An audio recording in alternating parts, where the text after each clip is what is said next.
I will open tonight's City Commission meeting Thursday, March 2nd in Commission Chambers. First, we will have invocation from Apostle Matt Miller from the Vineyard Fellowship, and if you will continue standing, we'll have the pledge after that.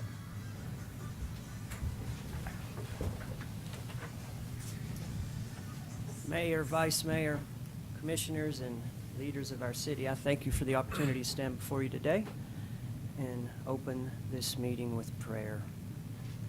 Heavenly Father, we thank you for our dear city. We thank you that you've brought us all here from all over the United States. And Lord, we thank you for those that were born here. We love this city. And Father, I thank you for these men and women that stand before us today. I thank you that they are men and women of integrity. And Lord, I thank you that they walk in wisdom. So Lord, as they lead this meeting tonight, guide their thoughts. Bless them as they make decisions for our city. And may our city be an example to other cities. Lord, you tell us in your word to pray for kings, leaders, and those in authority. You also tell us to pray for our city, for as it prospers, we will prosper. So Lord, prosper our city and bless our city and bless this meeting tonight in the name of Jesus Christ of Nazareth. Amen. Amen. I pledge allegiance to the flag of the United States of America and to the republic for which it stands, one nation, under God, indivisible, with liberty and justice for all. Commissioners, your first order of business is to consider approval of the minutes for the regularly scheduled City Commission meeting held on Thursday, February 16th, 2023. Move approval. Second. I have a motion and a second. Any discussion? Can you please read the roll for us? Commissioner Brock, Yes. Commissioner Hunter. Yes. Commissioner Wise. Yes. Vice Mayor Murphy. Yes. Mayor Fowler. Yes. Commission members, your next order of business is to hear a presentation of the state of the hospital. Or hospitals, I guess. Hospital. Good evening. Thank you for having us. My name is Kenny Schaefer. I'm the CEO at Johnson City Medical Center. Yeah, and I'm Melanie Stanton. I'm the CEO at Franklin Woods Community Hospital. I was making a joke to my boss, Lisa, earlier. The last time I was in a room like this, it was a courtroom, so I don't feel like I'm almost being deposed, but we're obviously not being deposed here. We are voluntarily coming to give you guys an update of what's going on. I think we've got a presentation. Did we pull it up, or do we just kind of speak through it? JT, help us coming up. We'll behind. probably skip a few slides too. Should be on the desktop. Which one is this? Yeah. The ballot? Yes.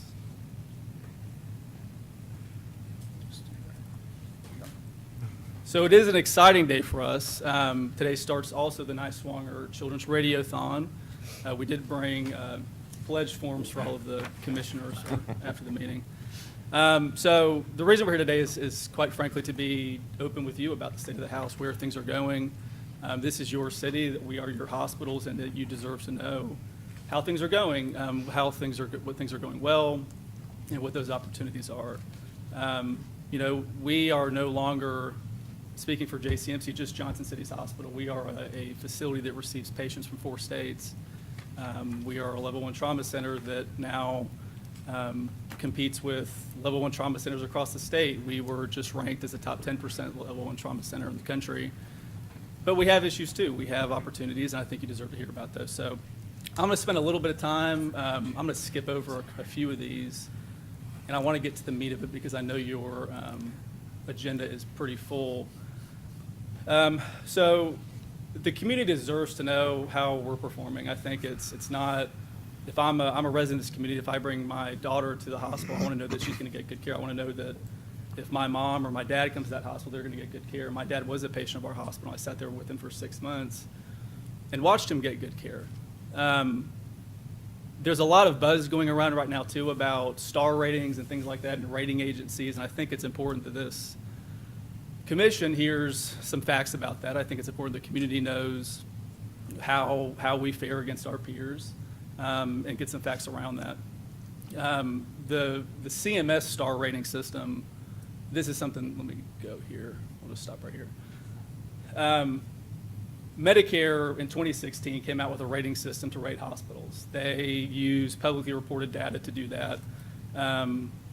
JCMC was recently ranked as a one-star hospital. That's something that's been going around for the past couple weeks. What's not out there is that the star rating system for the past, 6 years has been highly contested across the country for its flawed nature. For one, the star rating system only uses Medicare data. It only focuses on a portion of patients. It doesn't risk adjust for social determinants of health and things like that. Places like Georgetown, University of Chicago, the American Hospital Association have also contested it, that they don't, it's not an accurate representation of the care that hospitals give, particularly for hospitals who serve a very rural population, who get a very high majority of uninsured Medicaid patients, and patients who have have negative social determinants of health. If your residents here, you know that just 10 minutes down the road, that we have people that don't have running water, that haven't seen physicians in years. And just not too long ago, Bristol used to host the RAM program that would bring in patients from across the region to get care who otherwise couldn't get it. Those patients come to Johnson City Medical Center. So what these folks have said is that we can't just rely on the star rating system to judge the quality of a hospital. What we can do, though, is we can look at other mechanisms to see how hospitals are performing. Most recently, if you look at our trauma program, for example, we merged those two level 1 trauma programs 4 years ago. For the first time ever last year, we were given a perfect state survey. And then most recently, CareChex, which is another national organization that uses publicly reported data, named us in the top 10% of trauma programs in the country for patient safety. You can go on the website, you can see other programs that rank JCMC as poor on the CMS website. Again, these focus on a very small portion of patients. If you look at stroke, we on the Medicare website perform poorly in stroke. On the other hand, you have 2022 data that shows that JCMC was the top 10% stroke program in the country for patient safety. So these star ratings, they use old data. They don't risk adjust for patients. And a couple other things here. It's misleading to the public. So, for example, you have JCMC that's a one-star hospital. We are not the only level 1 trauma center in the state that's a one-star. Erlanger, just down the road in Chattanooga, is a major hospital that serves a very rural population as well, is also a one-star hospital. Region 1 is another trauma center that's in Memphis, also a one-star hospital. Is that to say that those hospitals aren't good hospitals? I don't think so. But this is misleading to patients because while we're very proud in Ballard Health that we have several 4- and 5-star hospitals, for example, Smith County Community Hospital is a 5-star hospital in Unicoi, is that to say that those are better hospitals than Johnson City or Bristol or Holston Valley, or that patients who seek care there over coming to our facility? I think that's questionable. I think it's important to point out because it's been out in the public recently. You guys deserve to have the facts. And we've got a few things here that we also want to go over with you. Recently, there was some stuff in the paper about some changes we made at the hospital regarding the trauma service. Again, I talked a little bit about some of the improvements that we've made. We are a state level 1 trauma center today. We have plans to become an American College of Surgeons level 1 trauma center. That is the gold standard. We continue to invite in high-end specialties to the region like ECMO. Those are patients who may need a heart transplant or a lung transplant that have no other way to survive. We now do that in our ICU. We didn't used to do that years ago. Our stroke program, 6 years ago, we started a stroke program in Johnson City that most stroke patients may get a drug. It's called TPA. They give it and it breaks the clot up in the head. We started a program where for interventional stroke where people take a wire and doctors put it in your head and they take the clot out. Well, people laughed at us when they did that. They said, Johnson City has no business doing this high-end stroke care because you live in a rural area. You can't attract the specialists to do it. Well, the first year we did a couple of those procedures. Last year we did more than probably most major centers in the country, and CareChex, based off 22 publicly reported Medicare data, ranked us as a top 10% stroke program in the country. So, again, the care we're providing, although we have opportunities, is improving for our patients, and those are things that we never received before. Again, going back to the issues that we have, our hospitals are full. These are not local issues. These are national issues. Melanie's going to go over some stuff that's going on nationally. That's not to say that that's not us passing the buck to say that we, just because the COVID happened, just because there's a national nursing shortage, that we should just kind of throw our hands up. We're absolutely not, but we do understand that we do have issues. Our EDs are a major problem. They're a major problem everywhere. We've got some data that shows that compares us to other facilities in our region, in our state, that have the same challenges. But our volume is back. During COVID, the volume of patients actually declined a little bit. Now, the patients were sicker because they required more care and they had a lot of different things going on. But today, our volume is higher than it's been for our hospital since 2017. We get these patients are sicker. There was a report that came out not long ago in Baker's Hospital that talked about patients delaying care, not because they were scared anymore, but because of cost. So all these patients now are coming in very sick who've delayed care, and they're showing up in our ERs. Getting people out of the hospital is a lot harder than it used to be. It used to be that about a third of our patients who discharge from the facility require post-acute care. So they need to go to a skilled nursing hospital, or they need home health, or they need something like that. Well, for the longest time, those places didn't struggle with staffing because a lot of those staff came from our hospitals because they wanted a little bit better balance. Well, today they struggle too, and it's not just Ballard facilities, it's everybody. So now our patients are staying longer. There was a report that came out this past year that in 2022, the length of stay of patients in the hospital increased 20%. So what that means for us is if we can't get people out because they don't have a place to go, well, they stay longer, which means that people that are waiting in our ER don't have a bed to go to. That's just another reason why, again, some folks are waiting.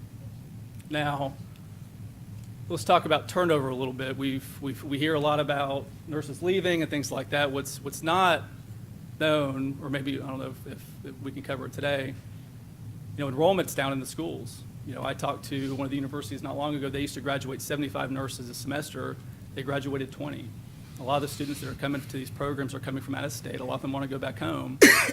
But despite those headwinds, despite that during COVID, we lost a lot of nurses to go travel to the Northeast to help with the pandemic. Before we got hit here, we have done a good job of retaining nurses. We've increased wages by almost, what percent since 2019? At least 50, 40% on their salaries. The national average is the most recent report. When I've got the data here, you can look it up, was 28% for nursing turnover. The nursing turnover rate today for benefited RNs at JCMC is 14%. Franklin Woods is right at about 14%, which is half the national average. Now, we still have a ways to go, but we are making progress.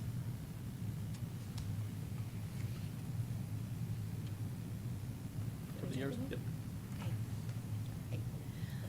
So this just gives you just some indication of how we look nationally, for healthcare. We're all struggling as hospitals and organizations trying to figure out what our new normal is going to be. I've been in healthcare for 25 years.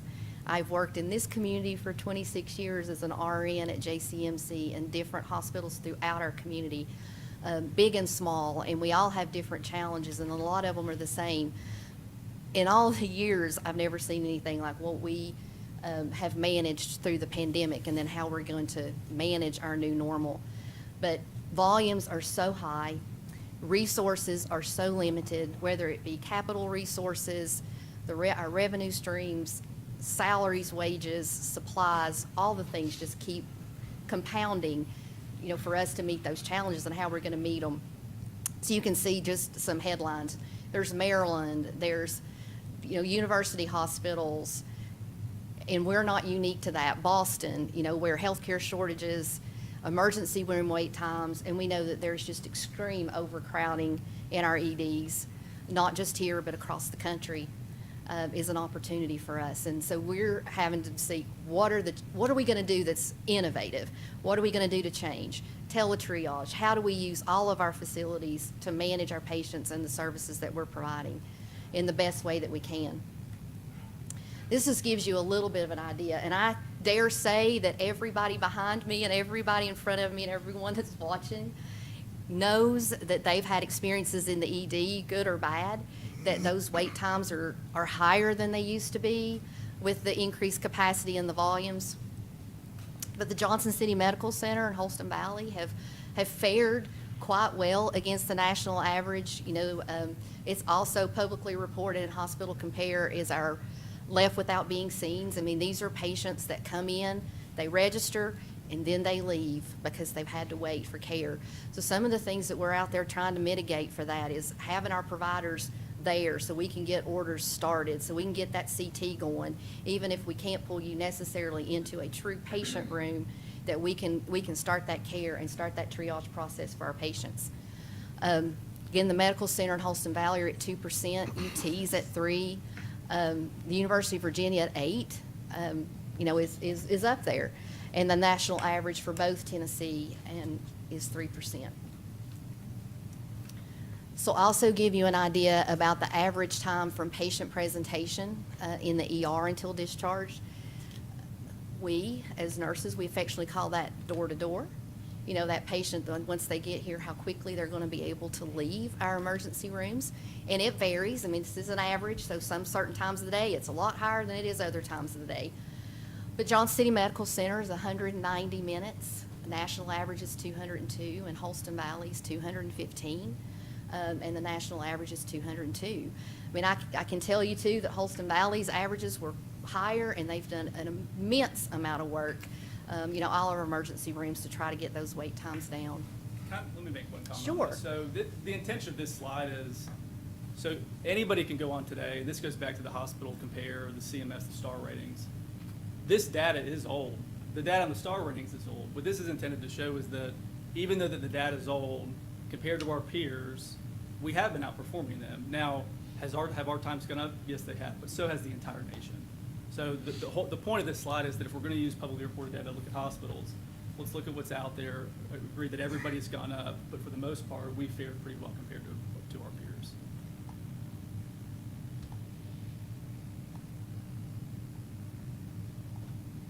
This, again, is another national average compared to benchmarks against other organizations for stroke.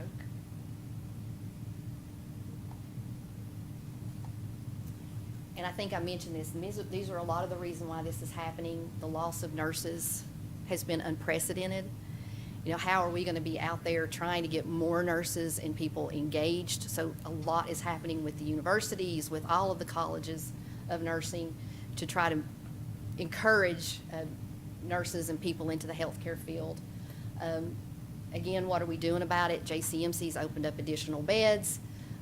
Franklin Woods is at capacity. There are no closed beds at Franklin Woods. We keep all of those beds open for our patients when they come in.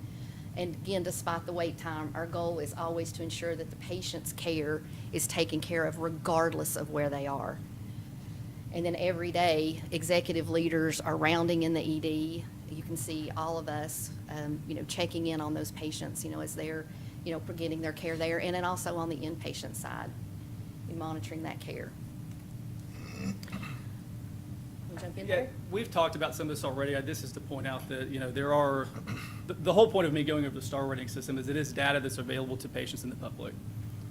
But it is flawed data that's out there today, where there are other agencies that provide more up-to-date information. U.S. News and World Report, Quantros, they use Care Checks. We received 28 awards this past year for 2022 data that's not based off of a star rating that's 5 years old, that's not risk adjusted, that doesn't take into account all the social determinants of health. These agencies do. There are other agencies out there like Leapfrog for patient safety that a third of the information that they use to grade hospitals on safety is based off of data that's reported by the hospital. We don't think having subjective information to compare hospitals is a good thing, which is why we think there's a lot of stock in these different things, these different awards. Just to close, I do want to have some dialogue with you all and answer some questions, but here's the fact. We operate a major trauma center in one of the most rural and underpaid parts of the country. We don't have the luxury of other even level one major centers in the state with ivory towers and deep benches of people. If it weren't for Quillen College of Medicine, we probably wouldn't exist. People questioned Quillen's establishment years ago, but as I look around, our physician pool would probably be significantly diminished if it wasn't for Quillen. So the people that we have here, despite not having deep benches of people, they care.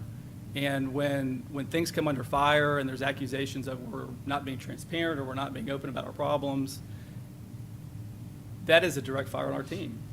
We have a team of nurses, techs, physicians, APPs, PAs, respiratory therapists that show up every day that don't have to be here, but they choose to be here. And we think the care that they provide needs to be acknowledged. And I hate the fact that a lot of people's first impression of our hospital is our ER. We're not okay with the current state of the ER. We're not okay with people waiting sometimes 15 hours to get a bed up on the floor. I see people every day and I walk down to check and they say, well, yeah, we understand that it's busy, but we just want to get upstairs, and I want them upstairs too, we all do. And we do everything we can to do that. Our goal is to keep people safe when they're in our ER, despite them having to wait. So have it open up for any questions, and see where we go from there. Questions? Yes. As you look at the nursing shortage, as far as the students coming out of those programs, I've read some recently of the exodus of more seasoned nurses from the profession, confounding that problem because you don't have the clinical teaching experience because the experienced nurses have left. And that was understandable during the pandemic when people may have been evaluating their personal risk. Do you see any evidence that some of those seasoned, experienced nurses might be coming back into the workforce, or are they gone for good? So several are gone, but we have worked on some processes where we could have some of our senior nurses come back in 4 and 5 hours to assist with some of those newer nurses and those graduates. You know, to give you an example, we have a couple of nurses in the nursery at Family Birth that they were ready to retire. The COVID and the pandemic, they said, you know, I'm finished, but they're back working 4 and 5 hours, 6 hours in the nursery, helping manage those babies as those babies come. And then that also preserves them too, because they may be in a position where they can't work that many hours, you know, and just trying to find flexible ways that they can work, you know, and meet them where they are so that we can utilize them. Also using them as mentors and preceptors, you know, constantly trying to, you know, work with them so that we can have these nurses ready. And then a second question, I've spent a bit of time at Franklin Woods in the last month, and I hadn't been in a hospital in probably a decade, so that's a good thing, I think. But it wasn't you in the hospital. No, I was not. Let me clarify. Yeah, I Yes, a just wanna family make sure. member. And I noticed signage around the elevator talking about how there's sort of zero tolerance for verbal abuse and assault and some behaviors that I would think you wouldn't need signage to convey as inappropriate behavior. And usually when I read signage like that, I assume that is speaking to something that has already happened. How much of a problem is that, what I would call risk of assault? The sign I read would have suggested we're not going to tolerate you assaulting our staff. How much of a problem is that? Correct. So that's actually a new safety workforce because we've seen that on the rise across the country too. That is not just local. Lots of large healthcare organizations are posting signs because patients, families, I mean, it's a very heated environment, you know, and patients are sick and various things happen with these patients. But many of our nursing team and our physicians have been assaulted. It's unfortunate, and it's something that we're, you know, doing everything we can to manage that. But that makes a difference too in people wanting to choose to be as part of this profession. I don't know that healthcare is unique to that either. I think there's other professions that are now faced with way more violence than we ever thought we would. And then in healthcare, you know, we're here to take care of patients, but they're also not there to be taking abuse as well, which happens when it's busy in the ER. And oftentimes it happens more in critical care areas and in the ER especially is where those, every once in a while in Family Birth, You know, it comes this up. didn't used to be as much of an issue. I think there's probably not a day now that goes by that I don't read a safety report in the hospital of a patient that verbally assaulted a team member or physically did. There was a case not too long ago where we had a patient who, and I'm not talking about patients who don't know what they're doing, right? We have the TBI patients who don't know that they're swinging and they don't understand, but these are the people that understand. Where a patient took his belt, wrapped it around his wrist, wrapped it around his fist, and clocked the nurse twice in the face.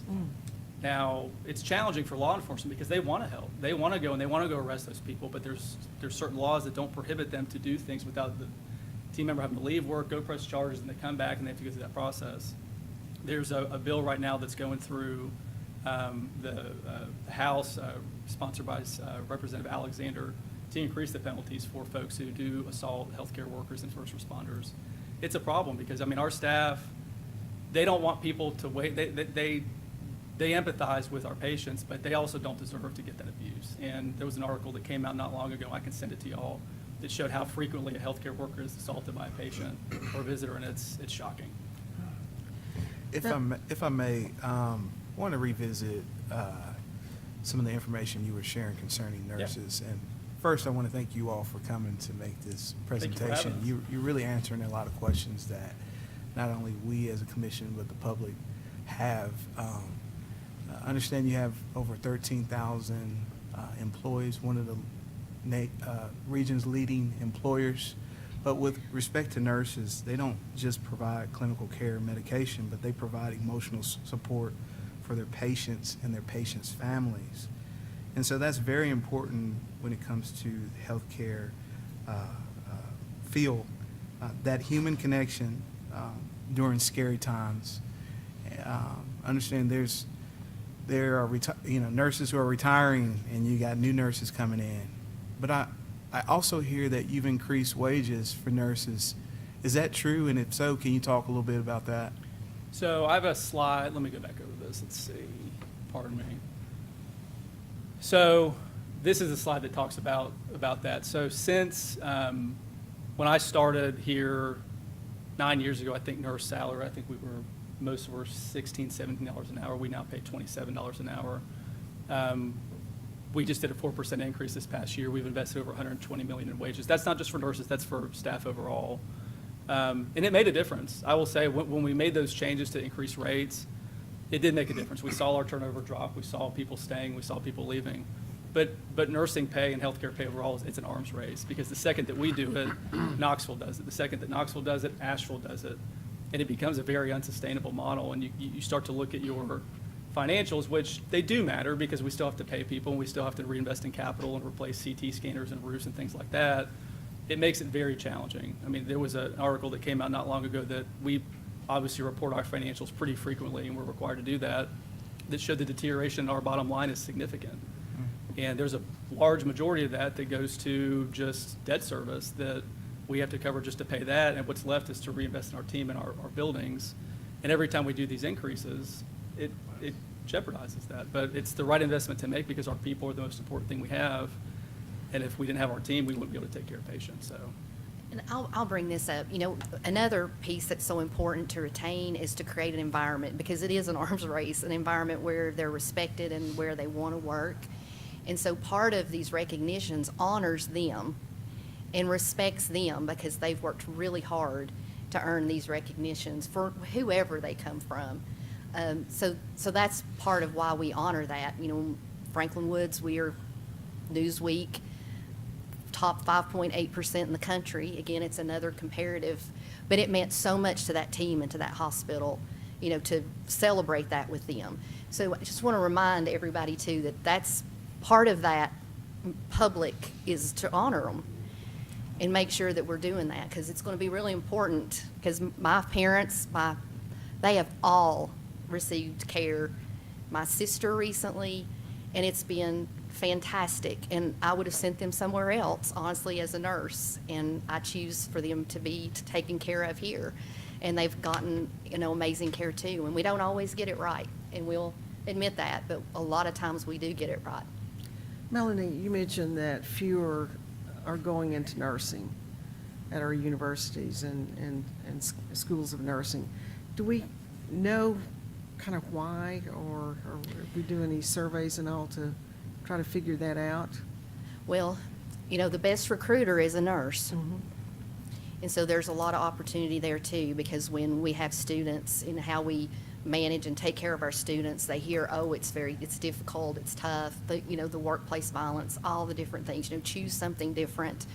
Like I said, the pandemic exacerbated that.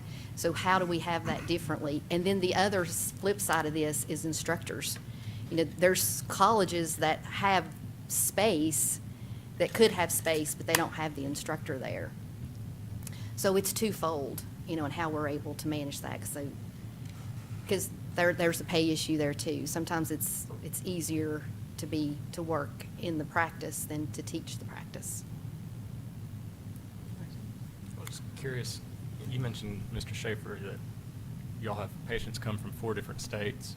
And I'm assuming there's hospitals that are not valid hospitals in these other states. And I was curious why they can't come here. Is it because everybody's full. Yeah. We never used to get patients from Knoxville, and it's probably once a week we get a call from Morristown that Morristown has hospitals, their mothership hospitals are in Knoxville, but they come to Johnson City because nobody else can take them.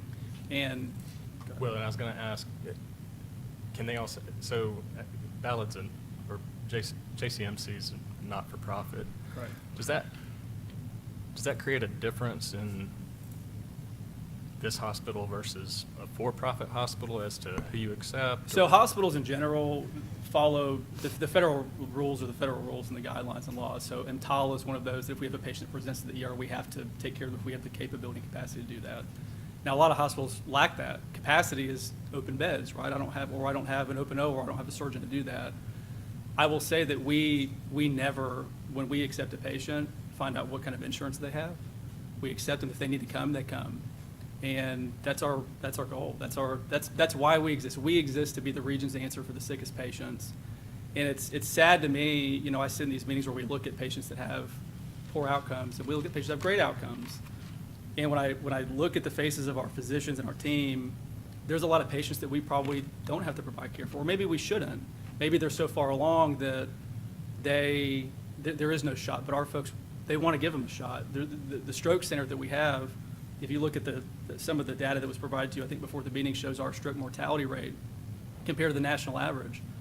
Ours is going to be higher. We get more stroke patients than any other hospital in the system. The sickest patients come to us, and our physicians want to give them a shot. And sometimes it is salvage, right? Sometimes it is, hey, I know grandma may not have a chance, but let's give it a shot. And it's appropriate, but that also may ding you over here for an outcome that maybe you could have avoided. So we're never going to stop pursuing that. We're never going to stop. If a patient needs to come to Johnson City Medical Center or Franklin Woods, and Franklin Woods falls in the same bucket, they provide services that a lot of places don't provide. Niswonger Children's Hospital, we're raising money today so we can be the region's answer for child care. And I think we're doing a pretty good job. Do we have problems? We do. But we're never going to stop pursuing it. Just because we got these awards, that's great. I think that's evidence that we are making forward progress, given where we've been for the past couple of years, but it's not going to stop there. To follow up on Commissioner Hunter's question, what percent of your patients are uninsured? Are uninsured. Well, uninsured has a different meaning now. So, you know, when you look at patients who have very high deductible plans, everyone's really uninsured until they hit their deductible. You know, about 65 to 70% of our patients are Medicaid, Medicare, or self-pay. So if you compare that to, let's say, a Nashville or a more urban area who has a higher percent of commercial mix, it's a different game. It shows up in the data, it shows up in the reimbursement. You know, we pay the same thing for a knee replacement implant as they do in Nashville, but they get paid leaps and bounds more than we do. But we're still expected to perform at the same. What's the Medicare reimbursement on the dollar? So it's typically about 83 cents on the dollar of cost. TennCare, Medicaid's a lot worse than that. And if you look at a facility like Niswonger Children's Hospital, you know, their TennCare Medicaid rate is over 70%. So who pays the balance? We do, and we have a radiothon to cover the gap. Well, but the other users. The other do. users, I so mean, it the is. cost It's is passed along spread to through the everybody else. system. Yeah. And that's a national thing, issue. I was just curious, you mentioned, or Vice Mayor Murphy mentioned staffing. How many local between your two hospitals are employed, just for our community hospitals here? Team members? Yeah. I have 500. It's about 2,700 Wow. in the hospitals. Then we have, there's a separate physician practice side they have employed providers too. Awesome. Thank you. We appreciate all you do. I know it's healthcare is very stressful these days, I'm sure, both for the workers and the patients. But I think we have great healthcare here, and one day I'll have to use it, and I will feel very comfortable about coming there. Hopefully not soon. Hopefully not. We appreciate you coming. Thank you very much for the presentation. Thank you for the time. Thank you. Oh, and don't forget to give everybody those forms. Oh, no, Commissioners, your next items are a number of street closures. I think we have Lindsay Jones coming forward. The first one is for the Goose Chase, the Shamrock Shuffle 5K. Hey, hello. It's great to have you here, Welcome. Lindsay. Welcome on We board. have more Thank people you. This tonight. is my first official road closure request. It is great to have It's you a big here. deal. Thank you. The Goose Chase would like to request temporary closures for the following streets for their Shamrock Shuffle 5K on Saturday, March 18th from 4 to 6:30 p.m. Those streets are Commerce Street, East King Street, Elm Street, East Fairview Avenue, Hill Street, East Myrtle Avenue, West Fairview Avenue, and Montgomery Street. The Special Events Committee, including Traffic, Police, and Public Works, have reviewed the site plan and find these safe and appropriate. We'd recommend approval. Move approval. Second. I have a motion and a second. Any discussion? Mr. Trivett? Commissioner Brock? Yes. Commissioner Hunter? Yes. Commissioner Wise? Yes. Vice Mayor Murphy? Yes. Mayor Fowler? Yes. Do you want to talk about Thank you. Anybody want to talk about that that's behind you there? The wind beneath your wings. No, I'm just kidding. Last time I was here, which this is coming up, I had Darth Vader with me. Remember that? Yeah. I forgot about that. Anyway, but we are doing a race on the Saturday after St. Patrick's Day for the Ronald McDonald House, of course, the Southern Appalachian. It's a great fundraiser for them, and they do raise a lot of money from it, and so we're thrilled to be involved, and it's going to be a great time for the community. We encourage people to wear their green, and we are having some many festive things. We have some Irish dancers that will be there, hopefully some bagpipes, and so it'll be a lot of fun. So if you're available, come and join us for our St. Patrick's Day celebration. Yes, I was asked if any of the commissioners want to come and help Yes. volunteer, not I will have to help. run, but if come volunteer to help. Yes. Give me your name and I will pass that on. My So, little volunteer I will do coordinator it. said that they talked to you. I said, you asked the mayor? You bet. Why not? I Yeah. know. Are the trophies a pot of gold? Possibly. Shamrock? Can't, about to be able to spend it though. Thank you. All right, thank you. And our next item is the road closure for the Thirsty Orange. And Lindsay, I'll turn it back over to you. Great. We've also got Ryan here today with us. The Overmountain chapter of Trout Unlimited has requested a soft closure of Commerce Street and Wilson Avenue Friday, April 28th from 7 a.m. to 6:30 p.m. on Saturday, April 29th for the Thirsty Orange Brew Extravaganza. The Special Events Committee has also approved these closures. Move approval. Second. I have a motion and a second. Any discussion? Mr. Trivett? Commissioner Brock? Yes. Commissioner Hunter? Yes. Commissioner Wise? Yes. Vice Mayor Murphy? Yes. Mayor Fowler? Yes. Would you like to tell us about your event? Yes, so Repeat. Thirsty Orange is a craft beer festival at the Founders Park Pavilion. It's going to be on Saturday, April 29th, and tickets are on sale now at thirstyorange.com if anybody's interested. There'll be about 150 different craft beers on tap that day from local breweries, local and regional breweries. So, Excellent. thank you. All right, thank you. Thank you. The next road closure is a Step Ahead Tri-Cities Step It Up 5K. Ms. Jones? Okay. A Step Ahead Tri-Cities request the following temporary closures of Legion Street and Van Brocklin Way for its annual Step It Up 5K on Saturday, April 29th from 4 to 5:30 p.m. Their event will take place on the Tweetsy Trail. The Special Events Committee has also approved and find this closure safe. Do I have, Move approval. Second. I'm sorry. I have a motion and a second. Any discussion? Mr. Trivett? Commissioner Brock? Yes. Commissioner Hunter? Yes. Commissioner Wise? Yes. Vice Mayor Murphy? Yes. Mayor Fowler? Yes. Would you like to tell us about it? Absolutely. Hi, I'm Maggie Wood. I'm the Executive Director of A Step Ahead Foundation Tri-Cities. We're a local nonprofit. We serve Northeast Tennessee and Southwest Virginia to help prevent unintended pregnancy through access to free birth control and free comprehensive reproductive health education. So this is our second annual in-person Step It Up for a Step Ahead. We run from TVA Ballpark down the Tweetsy back to the ballpark where you get to go in and see a very family-friendly concert. It's super fun. Kids are free. Walkers are free. The ballpark runs their concessions, so there's beer and food. It was a great time last year, and we're really looking forward to raising some money to help prevent unintended pregnancy. So thank you very much. We really appreciate it. And you can come and walk. Yeah. Yes, or volunteer. Or volunteer. We know the Tweetsy Trail, so Oh, that's yeah, good. Yeah, it's we a know how it lovely works. run. It's people, you know, it's great to run down and back. It's a lot of fun. Yeah. Thank you. Thank you. The fourth road closure that you have tonight is the Goose Chase. And may the 4th be with you, Darth Dash. So I was expecting Darth Vader now. I know, you kind of got our hopes up with that one. Set the Really bar let us pretty high down. last Yeah, time, you so. did.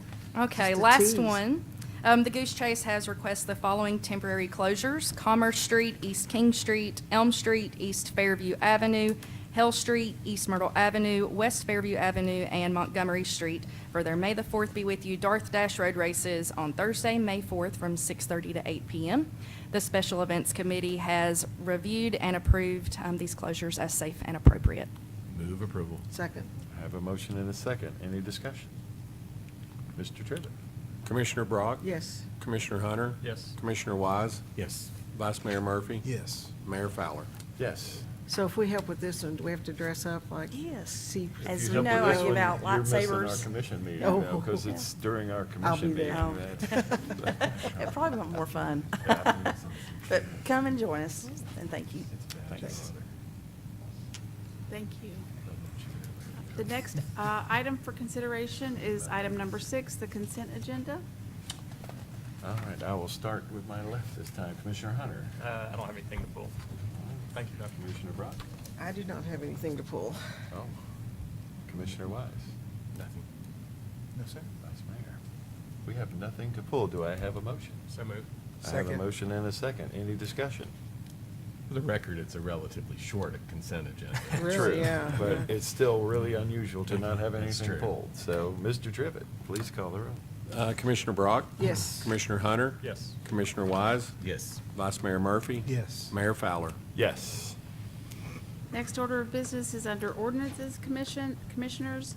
Item 7.1 is to consider approval of a preliminary resolution calling for a public hearing on the proposed voluntary annexation and plan of services of approximately 1.75 acres located at 4903 North Rhone Street, also known as Holy Taco Annexation. Will, thank you. Good evening, Mayor Fowler, Vice Mayor Murphy, Commissioners, Ms. Ball. This is a voluntary annexation of approximately 1.75 acres located at 4903 North Rhone Street, which is just north of this Cedar Rock development. There it is. Thank you. All right. This is, you can see the two previous, we've had the request to proceed and the recommendation of the plan of services and the zoning assignment. We're simply at the preliminary resolution asking for a public hearing. And subsequently, you'll consider if you find it appropriate to approve this preliminary resolution to approve a zoning assignment.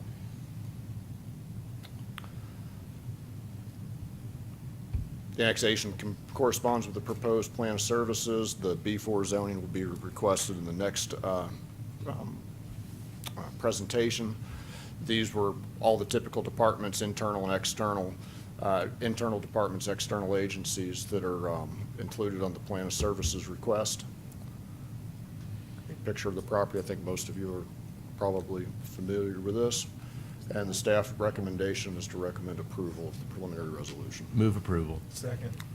Do we have public hearing before this tonight? Not This on one this is one, not a sir. public hearing, All right, sir. very good. I have a motion and a second. Any discussion? Mr. Trivett? Commissioner Brock? Yes. Commissioner Hunter? Yes. Commissioner Wise? Yes. Vice Mayor Murphy? Yes. Mayor Fowler? Yes. Next order of business is item 7.2, ordinance number 4835-23. This is the first reading. This is for the commission to consider assigning the B4 district to an approximately 1.75 acre territory located at 4903 North Rhone Street, associated with the voluntary annexation of Holy Taco, which was mentioned above. Mr. Ryder? Here we are. Yes, we are. Another star. This is the first reading of the zoning assignment.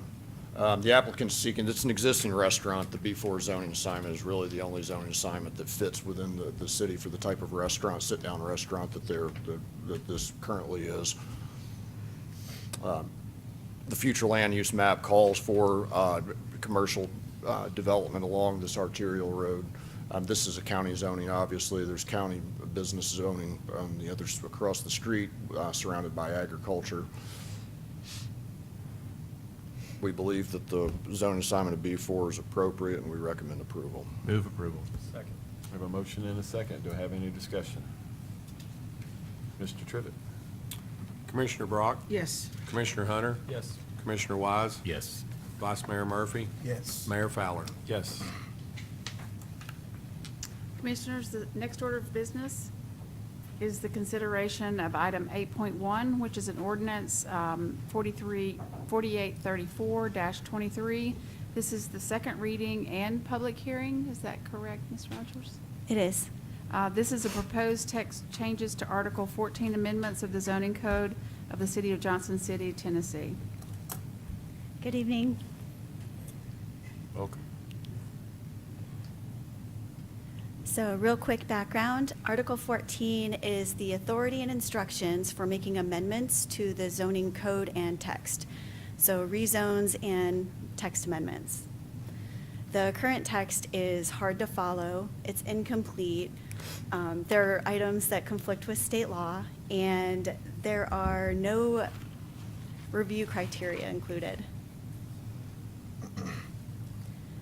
So the changes that staff is making would fix errors, make it comply with state law, make it consistent with what we're actually doing when we process these applications.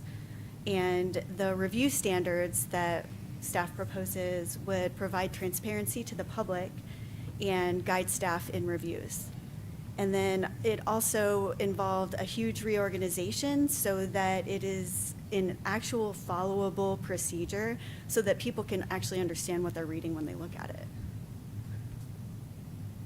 So the couple of state law corrections added the note under 654-503 that requires publishing of ordinances, and 13-7204, the text previously said that if the Planning Commission were to deny a request, then the appeal process is to go to the city manager, but state law says that that person has the right to be heard by their legislative body, so we corrected that. This is just a summary of the review standards. The full text of it is in the ordinance in your package, but the standards are that a zoning change would have to be consistent with other laws and codes. It would have to be consistent with a comprehensive plan or shown necessary because of changing circumstances in the city. A zoning change cannot cause an adverse impact unless it's justifiable, and cannot create new non-conforming uses, and cannot grant special rights to a group or person. The full text of these are also in your packet, the actual text of codes from the other jurisdictions, but this is consistent with what other jurisdictions do as far as standards in their code. So the reorganization, the current, I had to put parenthetical statements under every one of the items because none of the titles say what is in that section. So if you're looking for a piece of information, you can't find it by reading the header. You have to read the entire code. So the proposed change actually explains what is in each section. So if you're looking for an item, you can quickly locate it by finding the heading.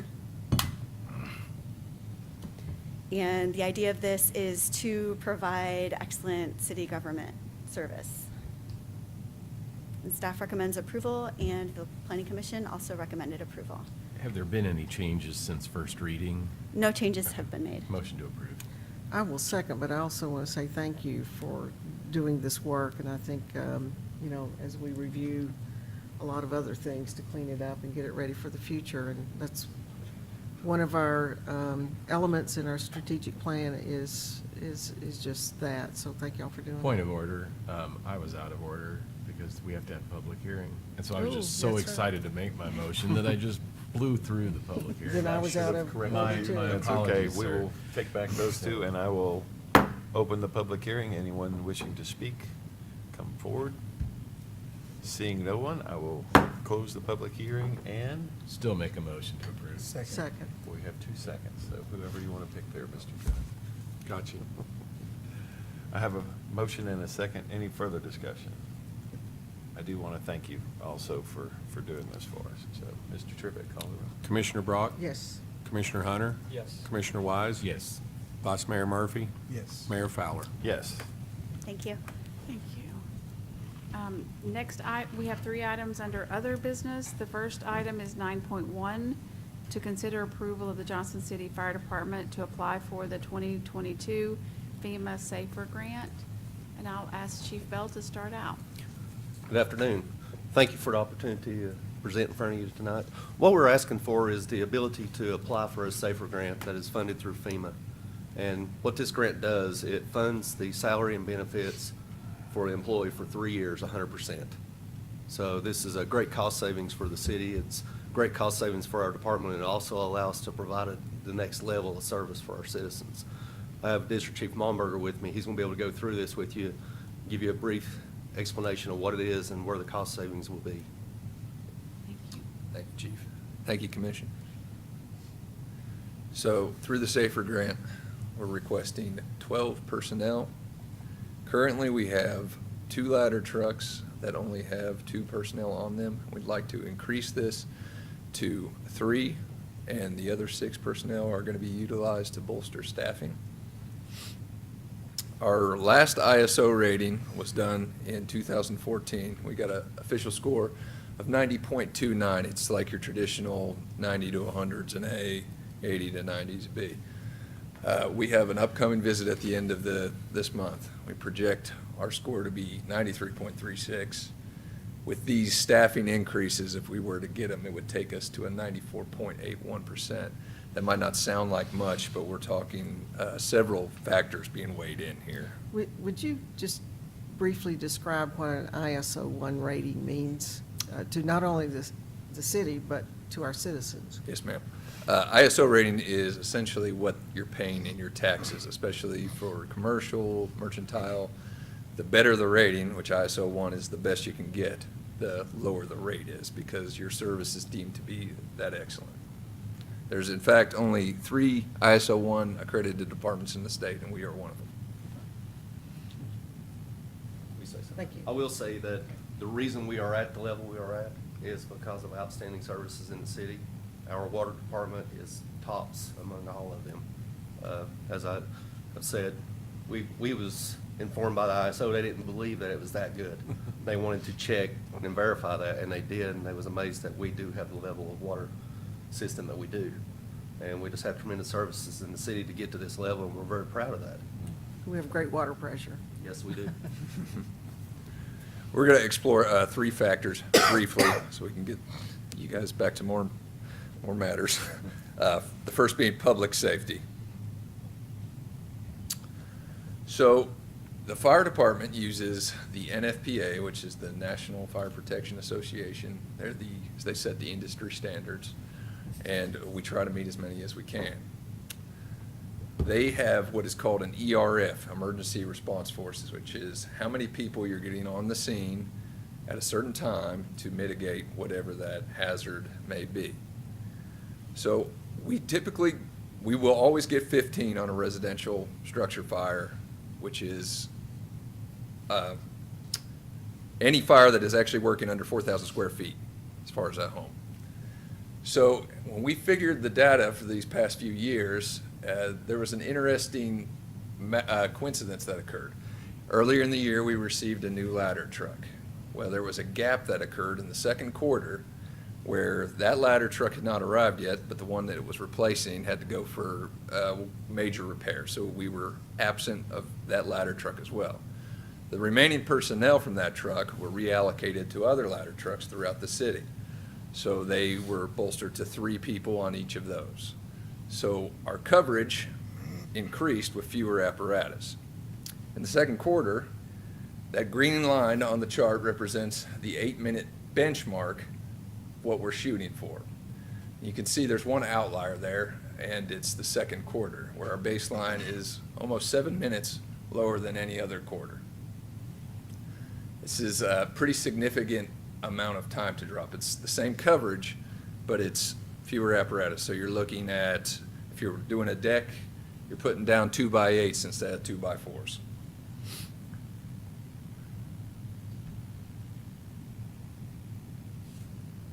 looking at firefighter safety, the ladder trucks responded on a combined 1,756 incidents last year, and that is excluding the second quarter in which there was 3 on the others.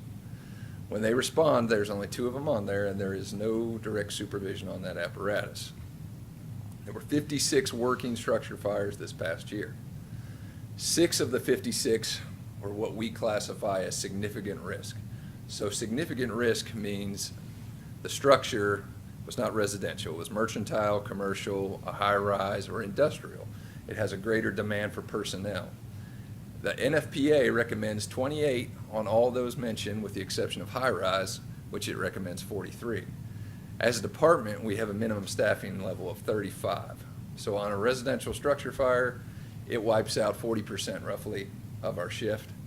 On a significant risk, it's going to take 60% of that margin, and then if we can't even fulfill a high-rise, we're going to be calling extra people in.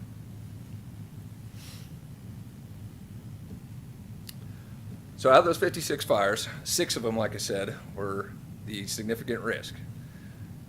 We had 6 injuries on fires last year for firefighters. 50% of those occurred on those 6, which is roughly 10% of the 56. So when we're not meeting our staffing standard, we're getting hurt on a higher rate of incidents. Again, when you looked at it, the one outlier was the second quarter. There were no injuries in the second quarter. Every other quarter had an injury. So 50% led to that. 2 of the 3 individuals hurt on that were off of an extended period of time, greater than 30 days. 2 of them are still receiving care for that, and their claim has not been filed. Out of those 3, the average cost to the city has been $2,784.67. Like I said, there's 2 claims that remain outstanding, and that number will grow. So the financial impact to the city. These are the projections of what it's going to cost. In fiscal years 24 through 26, the grant is paying all expenses with the exception of training and outfitting them. After that, in fiscal year 27, we would assume the costs.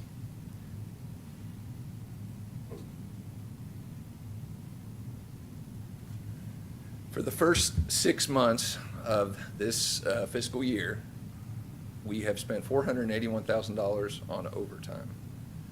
We're allotted $400,000 for the year, so we've already blown by that marker.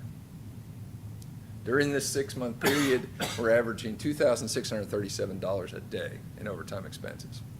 The additional 6 personnel we're going to, or we would like to request through the SAFER grant, will save us an estimated $219,000 to $328,500 in overtime expenses. Now, we have to take into account this is a moving target, and these are projections, so it could go higher, it could go lower. But at that rate, 4 of the positions would be fully covered by the overtime savings, just in that low end, and in the higher mark, all 6 would be covered.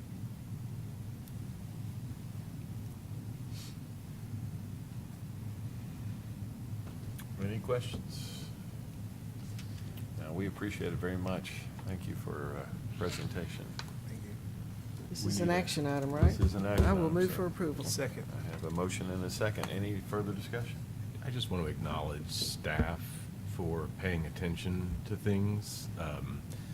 We had sort of a serendipitous discovery because a piece of machinery was out of commission, and we could have missed the lesson learned in that experience by simply paying it no attention. And I think what you've done is identified something that is an opportunity to improve firefighter safety, but also improve the response to the people who look to us to respond when they call for fire service. And I think that's a win on multiple fronts, and that's to your credit. And I think then adding into that the fact that there's an opportunity to fund these positions through an alternative funding source is just icing on the cake. And that's only possible because staff closer to the problem see the problem, identify a solution, and speak up. And I, for one of 5 on the commission, want to say thank you. That's what we need. and we appreciate it. Yeah, I mean, to double on Commissioner Wise's comments, I appreciate your holistic approach. I mean, it's not just about what you all want to make your lives easier in your work by adding more staff. I mean, it's a safety issue for your department. It's providing better service for the community, faster response times, and then, of course, the impact financially, not just to the city, which ultimately is paid for by the taxpayer. So I appreciate thinking through all of that holistically and how that affects various areas, not just you all specifically. I think we all feel that way, so thank you very much. Say amen, won't we? Yeah. Vice Mr. Mayor? Trivett. Yes, sir. Commissioner Brock? Yes. Commissioner Hunter? Yes. Commissioner Wise? Yes. Vice Mayor Murphy? Yes. Mayor Fowler? Yes. Thank Okay. y'all. Thank you all so much. Item number 9.2 is a concept plan amendment, public hearing for Hubbard property at 802 Country Club Court. And I would just say that on this one, Amber, thank you for covering this one. This is the only time it will come before you, even though it's a public hearing, because it's an amendment to an existing concept plan. Yes, thank you. How long ago was this passed? Because I know it was. 2006? Yeah, it's been a long time 2007. ago, so- 2007. Mhm. Very good. Thanks. Go ahead. Okay, so the applicant would like to amend the approved concept plan from 2007 to move the access point to the property and to increase residential density. And these are both triggers for an amendment to the concept plan, which is why you're hearing it. So this is the property. It's located at the corner of Unaka and Country Club Court. It's right across the street from Lions Park, and you can see it's tucked into and surrounded by the Johnson City Country Club. So it took a long time for this rezoning to get passed. They put their application in March of 2006, and it didn't get passed at the third reading until August of 2007. And there was a land swap sort of deal between the country club and the property owner, and I think it just took a long time to get all that worked out. And the reason they're here today is because they reached out to TDOT and they were asked to move their access off of Unaka, the highway, onto Country Club Court, which is a local road. I'm sorry, and there are letters from both TDOT and the project engineer in your packets to explain why they're asking for this change. So this is the approved plan from 2007. It shows 30 units and that private driveway access onto Unaka. And the current proposal has two, I don't know if it's easy to see, but there are two driveways that would enter onto Country Club, one around the middle of the site and one towards like the northwest corner of the Can you site. back up just a minute to the slide? Yes. So that's the original. This is the original approval. So we're no longer coming off of Unaka in the new plan? Right. Thank you. I just wanted to make sure I was tracking. Yeah, and so moving that access from one road to another is one of the triggers. Okay. Yeah, so you can see here in the proposed amended plan, the stormwater pond is significantly larger than it was previously. And that's just because of conditions and changing stormwater permits, and the project engineer can speak to you about that. And so they also have requested to maximize what the density of the zone would allow on this plan. And to be very clear, and you can see it in your revised Article 14, that this doesn't operate as a vested right for them to build this many units, because if engineering or something happens when they're doing their site plan review, they can get less, then they will just have to have less units. So they have to comply with all of the requirements, the buffer, the landscaping, the setbacks, everything has to be complied with. This is just showing the very maximum possible build-out of the site. There are a number of policies that support multifamily infill development, varieties of housing options. We had a neighborhood meeting in the beginning of February, and no neighbors came. And JC American Little League plays at Lions Field, and we wanted to see if they had some issue or anything with this increase in density and the movement of the access, and I didn't get any comments back from them.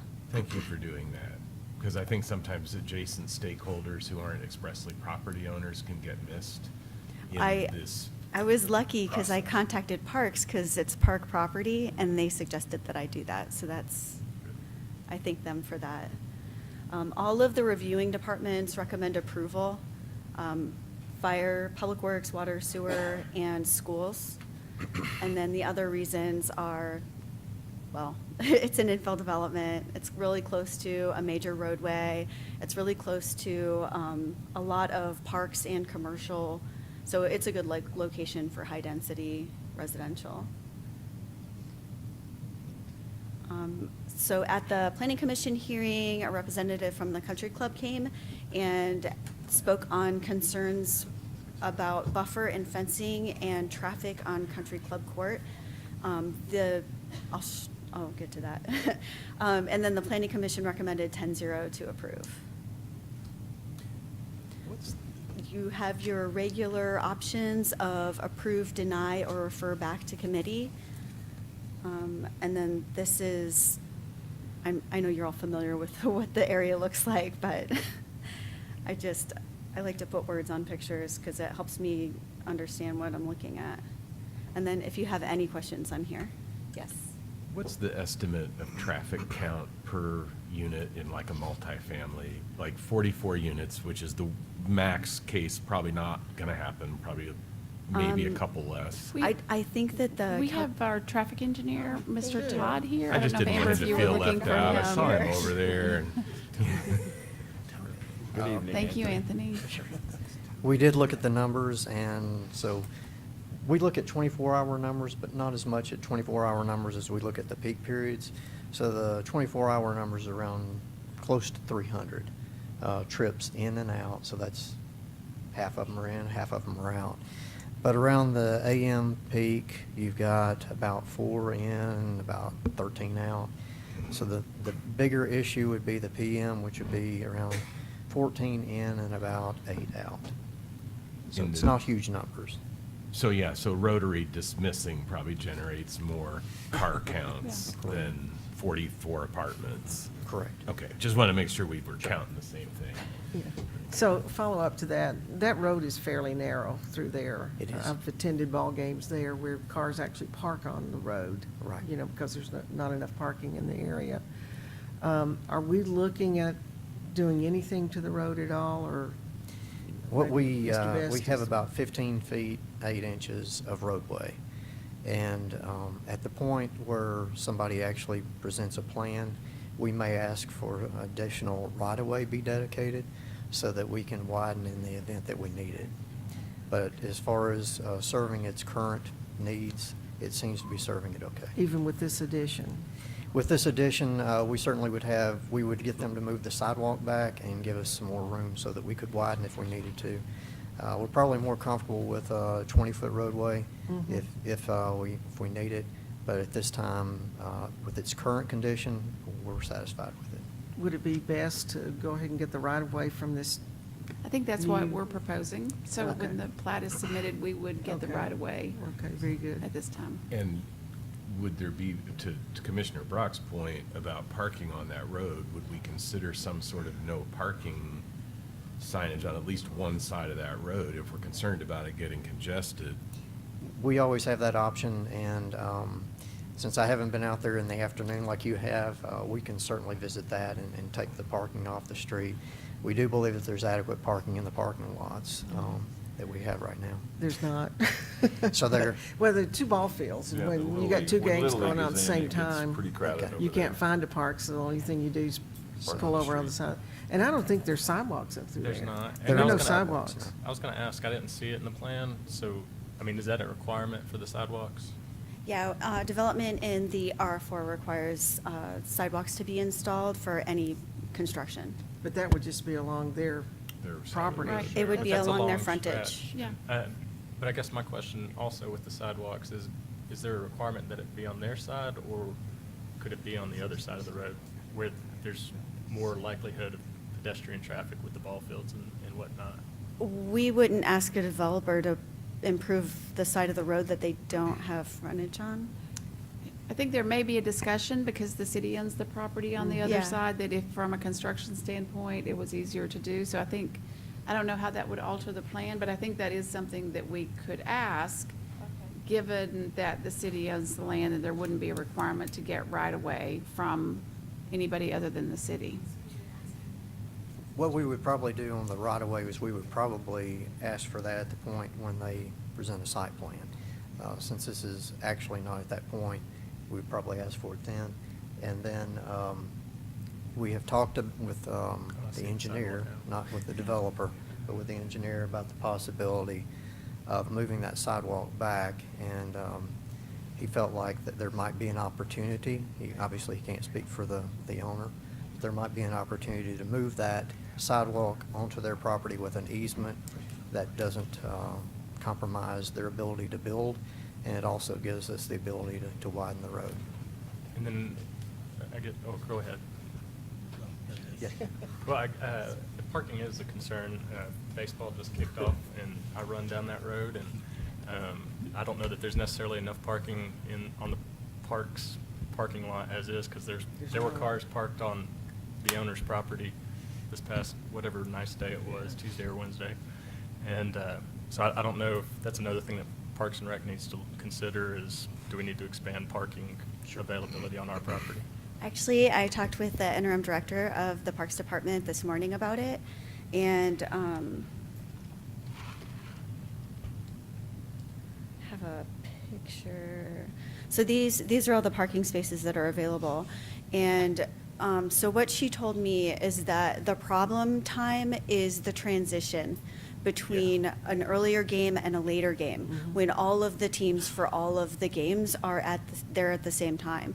And she said that she would contact the JC American Little League and try to talk to them about, is there something they can do with the scheduling of their games that would give them a little bit of a Widen the gap gap. in between?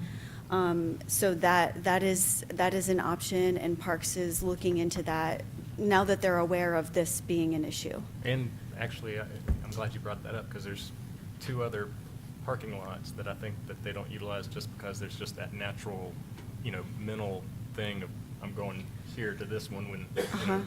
So that could be a management, solved by management, by the Little League telling the players' parents where to park.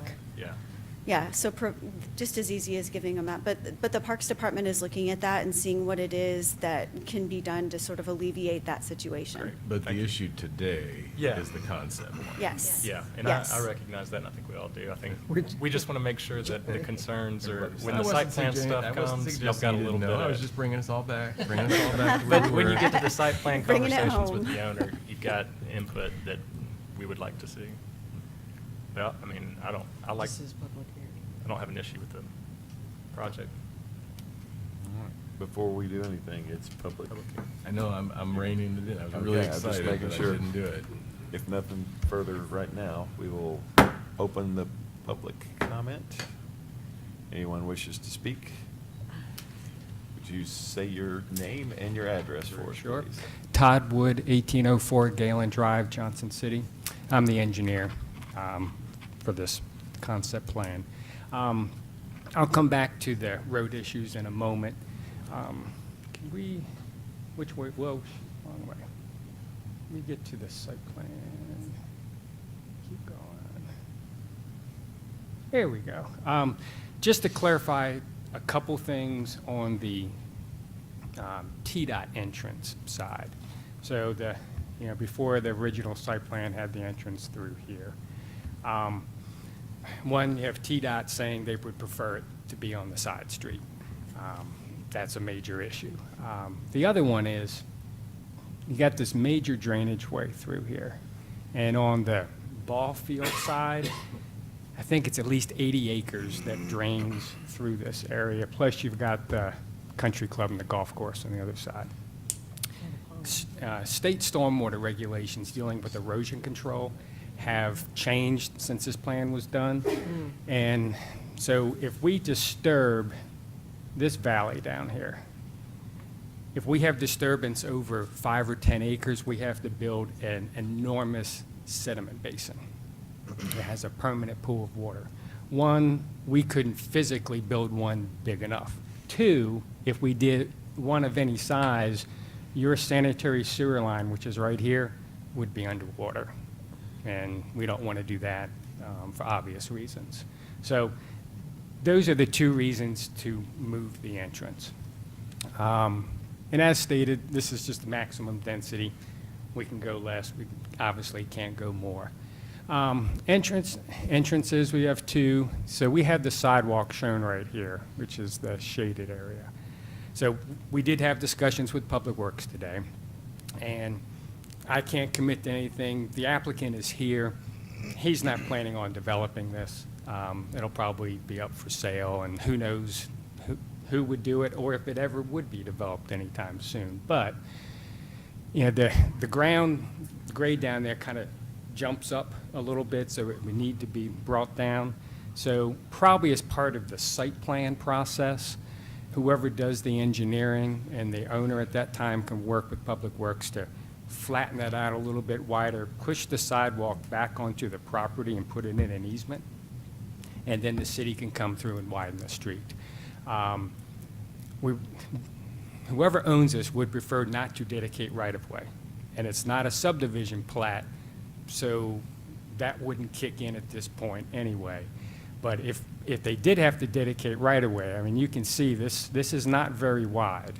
So dedicating right-of-way, even of, say, 10 feet, pushes the setback in, and probably this whole row of units right here can no longer be built.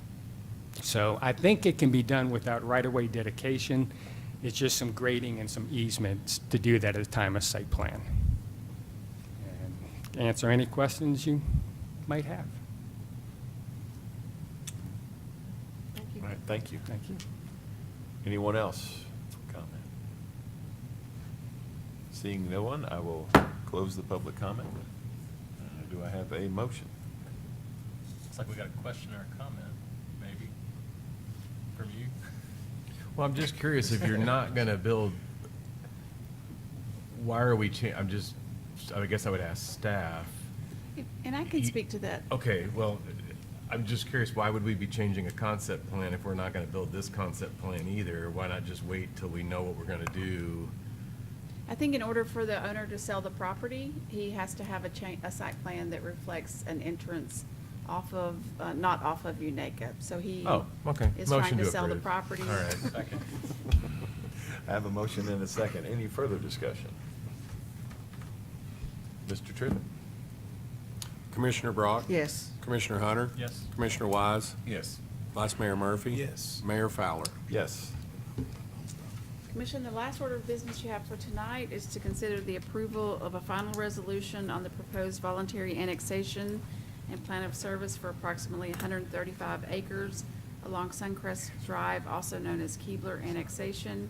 And I would note to you that staff is recommending that this item be continued to a date certain, which it has to be continued to May the 4th. So that is the staff recommendation before you. Motion to defer? Motion to defer to a date certain To of May May 4th. 4th. Yes.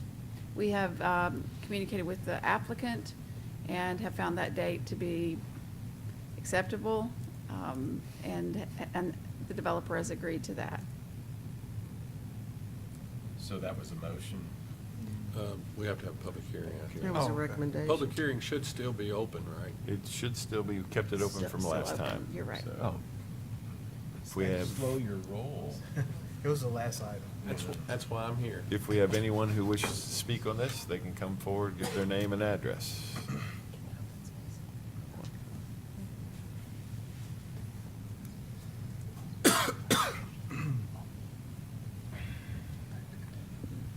Well, really wasn't expecting to speak tonight, and knowing that you were going to delay it, but I will. My name's Danny Sales. I live on Delmer Salts Road in Gray. My wife and I own property that adjoin the Keebler property on two sides.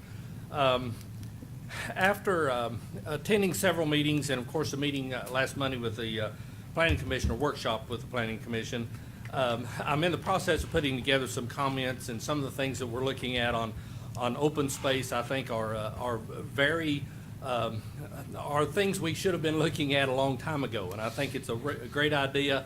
I do think that there's some elements in that, and of course it impacts the Keebler property that are just not existing in what you're looking at now, that I think would actually improve it from the standpoint of being able to accomplish what you actually are hoping to accomplish, or I understand you're hoping to accomplish with an open space kind of plan. This property, naturally, we're interested in from the standpoint that it adjoins us, but I'm also interested in this property from the standpoint of what it does to the community and whether or not it blends and works into the community very well. I've had the opportunity to spend a great amount of time with the developer, and Mr. Carson and I have had a lot of discussions about what the plans are and what the impacts are and what could potentially happen. I certainly appreciate that. I've probably spent more time with him than anybody other than his staff in the back of the room, and Carla, his wife, of course. But I appreciate the opportunity to have those kind of discussions and really come to an understanding of what it is.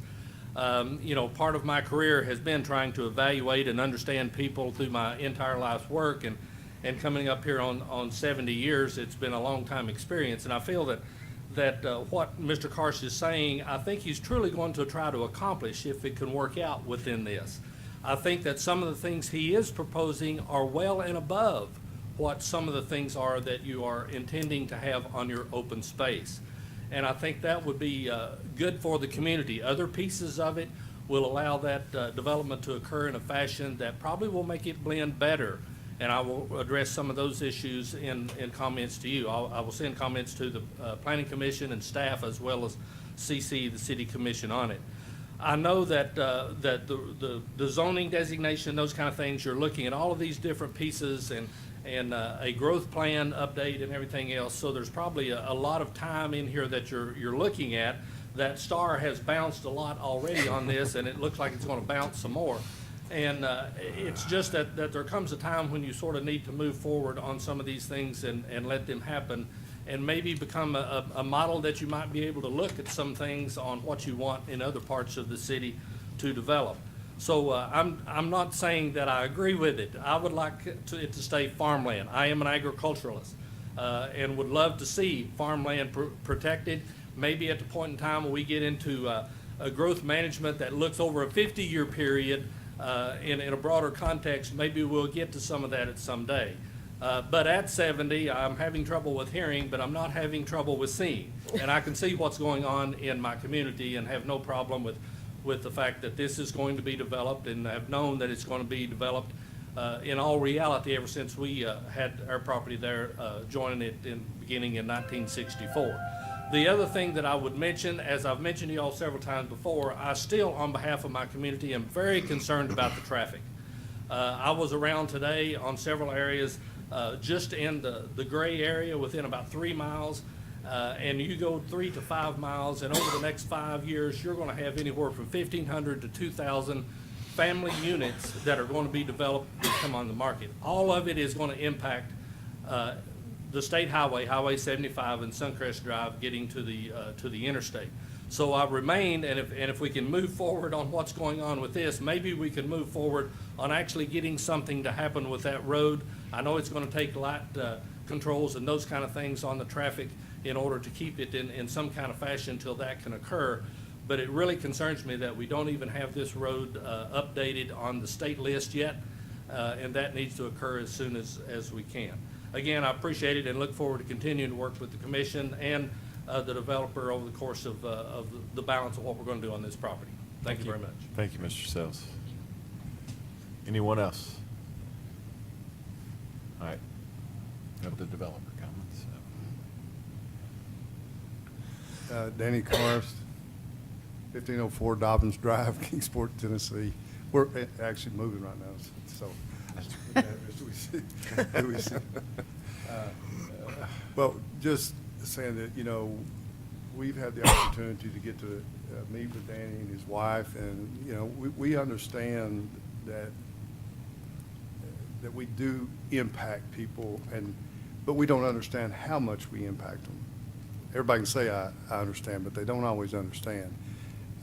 One of the neighbors, Eric, I got a chance to talk to him finally today. Been leaving a couple of notes on his door, and he finally found them. It's been falling off. And so he called today, and he's downstream. He was one of the people that came, I think, on December the 15th. And he was very kind and congenial, and he and I are probably going to meet on Saturday. But I think we can really allay his concerns specifically about having to do with water.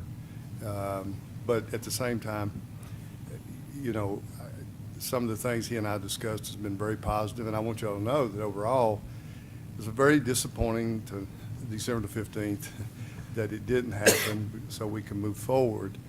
But I feel like, probably shouldn't say this, but maybe there's a silver lining in a lot of this, because although it's been a huge delay, we've got to know, not Mr. Sells necessarily, but we've got to know more folks intimately, and maybe there's ways that we work in harmony together to create something that leaves for the Gray community something that's actually real. It's not, it makes a deposit for the community itself, not just us having this community over there, but it may tie us together in ways that, as we're all discussing this, I don't want to be real specific about it, but, and also with State Representative Tim Hicks, been good discussions with him, and hopefully as a part of moderately priced homes, they're not necessarily all entry-level pricing, some will be, but I can't stand here before you and say that they will all be that way, but they still will be moderate comparatively speaking, that we can provide something like that product that I think that, and as, you know, as Danny and I have talked, is to try to find a way to homogenize that together. And I think that we've come a long way, and staff has been great, as I said the last time. The Monday night work session was good, very productive, because there's dialogue, you know, when you get into those. And so just want to let you know that, even though we'd like to be moving, you know, we went through, I think, 3 planning directors in 10 months, and that's unfortunate. No, I mean, that's unfortunate for all of us. And that can't, a lot of that can't be helped by man, or, you know, people can't always help those things. But we're glad that we're on track with the staff that's here with us, and we've never really been disappointed in staff in any kind of way. I want to be clear about that. So, thank you all, and hopefully, what's that date again? May the 4th. Because we were supposed to be on vacation this week. We didn't get to take it, did we? She won't go that far. No, it's okay. Thank you, guys. If there are any questions, feel free to ask. Thank you. And if I could clarify, is it okay if I do that during this time? I think there was a question about the May the 4th date, and that was because this one has to go back through the process of having 3 readings associated with the assignment of the zoning district. So I think it has to go back to Planning Commission as well. So just the dates that it has to go back before the Planning Commission, as well as the dates through the City Commission to get to the 3rd reading, lines up with the May the 4th date for the annexation. That will be the 3rd reading going through it. Yes, that would be the 3rd reading. Oh, I thought it had to do with that Darth Vader run thing we were doing. I would like to say something. I am not going to keep the public comment open, because we're going to start over again with that kind of thing. So I'm going to close the public hearing, and then we can talk. Yeah. All right? Thank you. Okay. I just want to say thank you to Mr. Kars and Mrs. Kars, Carla and Brandon, I see sitting back there. I had the opportunity to meet with you earlier this week, and the original plan has changed a lot, and I just want to thank you for what y'all have done. What I saw this past week was, you know, your commitment to really building a community in Gray, and a variety of different housing styles and park settings and trails and that kind of thing. So thank you for what you've been able to do. I think we've all learned a lot in this process, and I'll look forward to May 4th for sure. I think there's a motion, Mayor. to defer to May 4th? I think we need one. Oh, I thought the vice mayor made one. I think it just needs a second. I'll second it. Well, fine. Well, if you No, want go to for it. second it. No, no, Any let further Commissioner discussion? Hunter second it. I'll give him Besides the credit. Yeah, bantering, go any further ahead. discussion? All right, Mr. Trivett. Commissioner Brock? Yes. Commissioner Hunter? Yes. Commissioner Wise? Yes. Vice Mayor Murphy? Yes. Mayor Fowler? Yes. And that is all the items we have on the agenda for tonight. Anyone need to make comments? Commissioner Hunter? She said that, she said that was it. I would like to just comment on, East Tennessee State University has their month of the Festival of Ideas. I think that is so exciting for our community, and I've attended two of the events, both last night and the night before, and they've just been excellent. So if you're looking for something to do, look at their calendar on the Festival of Ideas and go get yourself just really inspired. Well, to mention the girls' coach getting honored. Coach of the Year. Coach of the Year. So found Coach of the Year, Yeah. PJSU's women's coach. Yeah. Yes. Anything this side? Commissioner Wise? I was just really excited to meet my favorite New York Times columnist at ETSU last night, which really reveals how geeky I am. So, that I have a favorite New York Times columnist. Why don't you mention his topic of his His speech? topic was civility, and he had some very interesting perspectives, talking about kind of breakdown in civil society and trust, and putting yourself in a position to actively listen and listen from the perspective of the, that much of what he was talking about is how, as we've reverted into tribalism, our reactions to one another is it's us people and you people, whoever those us people and you people are, and projecting on every conversation a sort of defensive posture associated with you people, whoever you people is, are what's wrong, and if we're not careful, we approach those conversations from a defensive posture rather than one of active listening. And so there were lots of SGA members and Rowan scholars and ETSU students, and a very good crowd. I thought he had a valuable point to make. I think to the tribe, I was there as well, and he said the only thing you get out of joining a tribe is that you all hate the same people.